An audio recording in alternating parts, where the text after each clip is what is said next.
Well, good morning. Morning. What are we going to do today, I wonder? I think we're going to go antiquing or visit some flea markets or peddlers malls or antique shops that are a day's drive or so from here. Less than a day.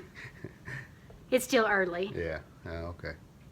Yeah, we're going to go look around. Don't know what we'll find, but might see something that we like. I've restored a few old radios and a few TVs, so probably looking for something like that for me. I don't know what Rita's looking for. I've been looking for a Tupperware pie carrier. Been going to Goodwill for about 2 months and haven't found one yet, but hope to find one soon. Okay, got a plan. Tell me what your plan is. I'm ready and anxious to hear. We're going to Litchfield, right? Okay, Go Litchfield. Litchfield, there's a couple of antique stores down there.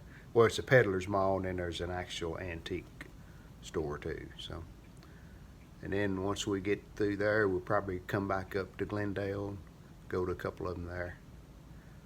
If we find anything interesting, we'll make a video of it where everybody will know. Okay? Sounds like a plan. All right. Okay, first stop today was it's actually a peddler's mall. It says flea market, but it's kind of like a peddler's mall in Right. Litchfield.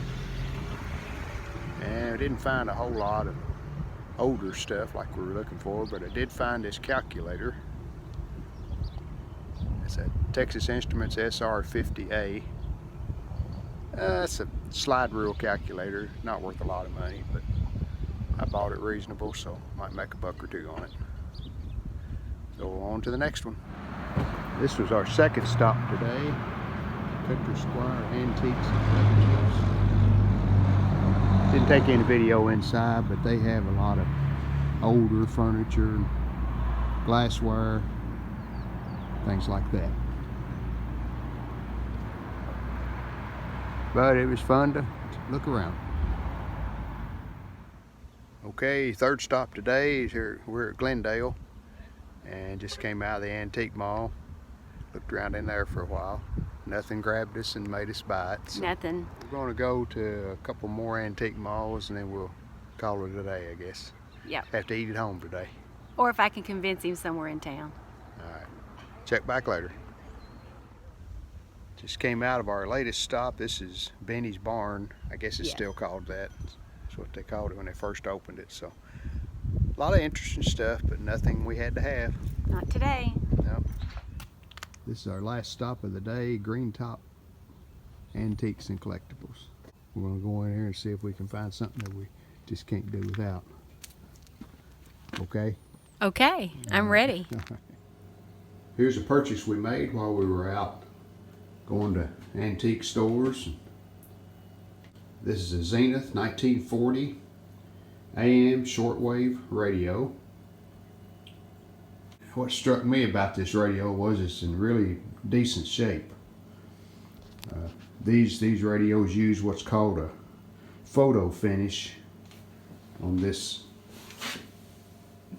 wood grain effect here. That's actually just like a sticky paper that's put on, and then they put the final finish over the top of that somehow or another back then. It's hard to repair that if it's damaged, but as you can see, this one is in really good shape. And I guess this is photo finish material here too that goes across. But again, it looks really, really good. I think with a little cleaning, it would be a nice radio. Here's a side view. It does have a chip or two in it. There's one right here. But overall, to be built in 1940, be 80 years old, I think it really looks well. Doesn't work, which is expected on these old radios. So I'm going to try to restore it and get it working again. So that'd be my next step here. I'm going to try to disassemble it without breaking anything, and we'll get it here on the workbench and see if we can determine what's wrong, why it won't work, and do some checking on it. and just kind of go from there. Here's my little workbench area. Not a very big area, but it's big enough to set a chassis on. Here's a look at the back of the radio. All the tubes are in the chassis, which is a good sign. Doesn't mean it hasn't been worked on in the past. I'm sure it has. But tubes are all there. That's good.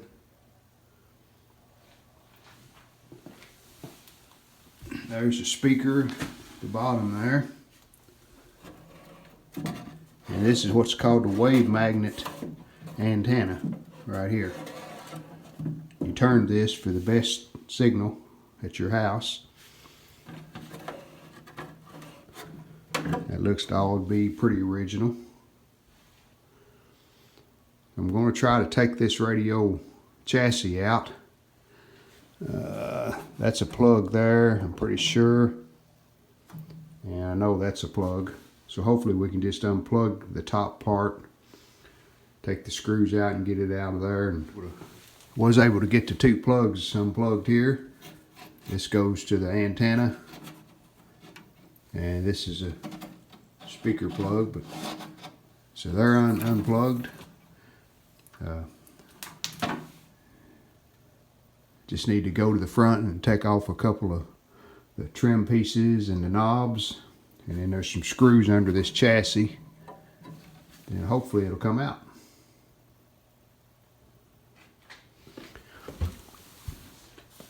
Okay, these are tone controls, well, tone switches. It says voice, normal, treble, alto, bass, and low bass. And then these are just presets for the different stations. You can have up to 6 different stations in presets. And the way these come off, this has got a little button right there. No problem on that. That switch looks like it's mounted to the front of the cabinets with some screws. So this one has the same little release, but it has the switches all attached to it. So that'll have to be fed back through there like that, and that'll come out with when I pull the chassis out. These knobs just have regular screw heads to hold them. While I'm here, I'll kind of explain. Underneath the knobs, it has a 4-way switch for automatic, broadcast shortwave, and then medium wave. So that's what that does. On-off switch is right here. So I'll continue to disassemble. Alright, making a little progress. Got the knobs off, got the bezel off with the glass lens. And this screw went right in here to hold the switches. And there's another one right there. So once I get that out, the chassis should try to come out. Well, hopefully it will. Well, I got the chassis out. Sitting on the bench here. Pretty dirty, but all the tubes are still there. That's a good sign. These are really bad about transformers shorting out and opening up, so I hope that's not the problem with this one. It looks like it's barely been hot around it. Just a pretty old radio. That dial's still in good shape. These are the presets over here. You see that says WHAS, WLW, WSM, wave, and I can't make out the other two bottom ones. Those are the popular stations back in the day there. Well, that'll do it for part 1 of the radio restoration. So check back with us for the second video when we get into restoring this radio and hopefully bring it back to life. Appreciate everyone watching. Take care.